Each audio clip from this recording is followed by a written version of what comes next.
നമസ്കാരം. ഇതൊരു വാർത്തയുടെ തുടക്കമല്ല.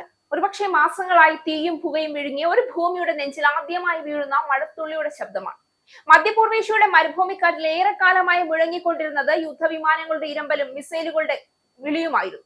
എന്നാൽ ഇന്ന് ആ കാറ്റിൽ മറ്റൊരു ശബ്ദം കലരുന്നു, സമാധാനത്തിന്റെ പ്രതീക്ഷ. അമേരിക്കയുമായുള്ള ഇസ്ലാമാബാദ് മെമ്മോറാണ്ടം ധാരണ ഇതുവരെ ഉണ്ടായതിൽ ഏറ്റവും അടുത്ത ഘട്ടത്തിലെത്തിയെന്ന് ഇറാൻ വിദേശകാര്യ മന്ത്രി അബ്ബാസ് അരാഗ്ചി തുറന്നു പറഞ്ഞിരിക്കുകയാണ്. അതിലും പ്രധാനമായി ഈ ധാരണ യാഥാർത്ഥ്യമായാൽ ലെബനൻ ഉൾപ്പെടെ എല്ലാ യുദ്ധമുന്നണികളിലും സംഘർഷം അവസാനിക്കുമെന്ന് അദ്ദേഹം പ്രഖ്യാപിക്കുകയും ചെയ്തു. ഇതാദ്യമായാണ് ഇറാൻ ഇത്ര വ്യക്തവും ആത്മവിശ്വാസപൂർവവുമായ ഭാഷയിൽ സമാധാന സാധ്യതയെക്കുറിച്ച് സംസാരിക്കുന്നത്. മുൻപൊരിക്കലും ഇത്രയധികം അടുത്തെത്തിയിട്ടില്ല എന്ന് ഇറാൻ വിദേശകാര്യ മന്ത്രി അബ്ബാസ് അരാഗ്ചി എക്സിലൂടെയാണ് അറിയിച്ചത്. അതേസമയം കരാറിന്റെ ഉള്ളടക്കത്തെക്കുറിച്ച് ഊഹാപോഹങ്ങളിൽ നിന്ന് മാധ്യമങ്ങൾ വിട്ടുനിൽക്കണമെന്നും ഇറാൻ വിദേശകാര്യ മന്ത്രി ആവശ്യപ്പെട്ടിട്ടുണ്ട്.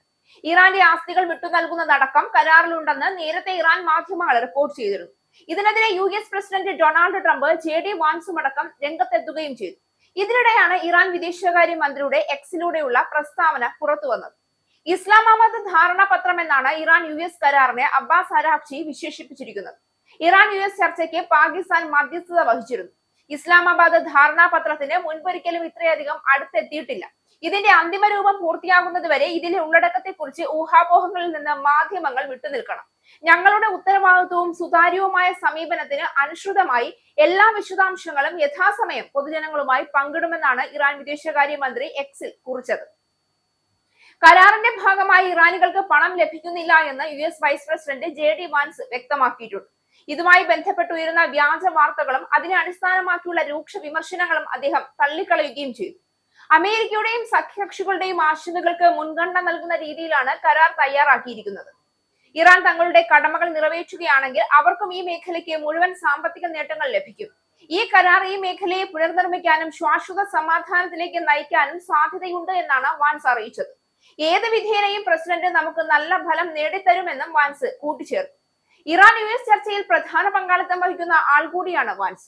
ഇസ്ലാമാബാദിൽ നടന്ന ഒന്നാം ഘട്ട ചർച്ചയിൽ USനെ പ്രതിനിധീകരിച്ച് അദ്ദേഹം പങ്കെടുത്തിരുന്നു. ഈ പ്രഖ്യാപനത്തിന്റെ രാഷ്ട്രീയ പ്രാധാന്യം വളരെ വലുതാണ്. കാരണം വർഷങ്ങളായി അമേരിക്കയെ ശത്രുരാജ്യമെന്ന് വിശേഷിപ്പിച്ചിരുന്ന ഇറാൻ ഇന്ന് ആദ്യമായി നയതന്ത്രത്തിന്റെ ഭാഷയിൽ സംസാരിക്കുകയാണ്.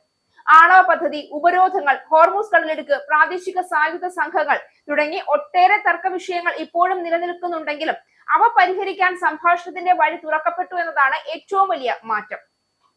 എന്നാൽ സമാധാനത്തിന്റെ ഈ പാത ഇപ്പോഴും മുള്ളുകൾ നിറഞ്ഞതാണ്. കരാർ അന്തിമമായിട്ടില്ല എന്നും അഭിപ്രായ ഭിന്നതകൾ ഇപ്പോഴും തുടരുന്നുണ്ടെന്നും ഇരുപക്ഷവും തുറന്ന് സമ്മതിക്കുന്നുണ്ട്. ട്രംപ് ഭരണകൂടവും ഇറാനും വ്യത്യസ്ത അവകാശവാദങ്ങൾ ഉയർത്തുന്ന സാഹചര്യത്തിൽ അവസാന നിമിഷം വരെ അനിശ്ചിതത്വം നിലനിൽക്കുന്നുണ്ട്. എങ്കിലും ചരിത്രം നമ്മെ പഠിപ്പിക്കുന്നത് ഒറ്റ കാര്യമാണ്: നൂറ്റാണ്ടുകൾ പഴക്കമുള്ള വൈരാഗ്യങ്ങൾ പോലും ഒരു ദിവസം ചർച്ചാമേശയ്ക്ക് മുന്നിൽ തലകുനിക്കും. ഇന്ന് ഇറാനിൽ നിന്നുയരുന്ന ഈ പ്രഖ്യാപനം അതിന്റെ സൂചനയാണോ എന്ന ചോദ്യമാണ് ലോകം ചോദിക്കുന്നത്. മരുഭൂമിയിലെ പൊടിക്കാറ്റുകൾക്കിടയിൽ സമാധാനത്തിന്റെ ഒരു വെള്ളപ്പറവ ഉയർന്നു പറക്കാൻ ഒരുങ്ങുകയാണോ? അതോ പ്രതീക്ഷയുടെ ഈ വെളിച്ചം വീണ്ടും യുദ്ധത്തിന്റെ പുകയിൽ മറഞ്ഞു പോകും? അതിന്റെ ഉത്തരം ഇനി വരുന്ന ദിവസങ്ങളാണ് എഴുതുക. പക്ഷേ ഒരു കാര്യം വ്യക്തമാണ്: ഏറെക്കാലത്തിനു ശേഷം മധ്യപൂർവേഷ്യയിൽ യുദ്ധത്തിന്റെ കഥയ്ക്ക് പകരം സമാധാനത്തിന്റെ പുതിയ അധ്യായം എഴുതപ്പെടാനുള്ള സാധ്യത ലോകം ഗൗരവമായി കാണാൻ തുടങ്ങിയിരിക്കുന്നു.